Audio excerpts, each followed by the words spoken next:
Hey, good morning, church. Just want to spend a couple moments with you this morning as we look at Acts chapter 19. And Acts chapter 19 is just loaded with incredible stuff. We see at the very beginning Paul going out and preaching the gospel, making about 12 disciples, and that group of disciples actually reaching the entire region of Asia, which is modern day Turkey, in about a 2 year period.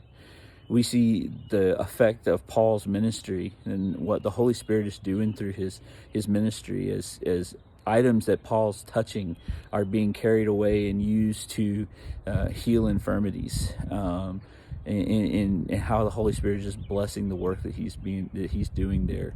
We see people start to try and invoke his name and casting out demons, and how, because they're doing it the wrong way, they're not of God, they're not with God, the demon actually fights them back and sends them away wounded and naked. That is a severe beating. We see a riot erupt inside of Ephesus because of the loss of the commerce of idolatry, because of the gospel being preached, and we see how the response to the gospel is one of hostility, and then that they wouldn't even let the companions of Paul speak because they were Jewish. So we see just the racism that they're facing.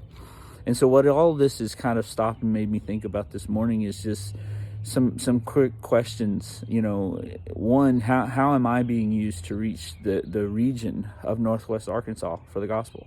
How are you being used? What's God's plan to use us? Where are some of the hot pockets and areas where God is working, and how is he working, and how can we be engaged in that work?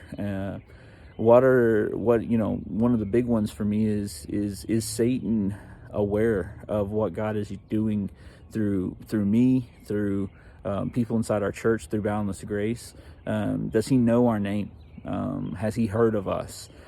Because the demons are tired of us oppressing them, and fighting back against them with our prayers, with our faith, and seeing what the Holy Spirit is using us to do to stop Satan's work. And then finally, in the midst of great opposition, are we going to preach the gospel and be faithful to the work, regardless of what is thrown at us?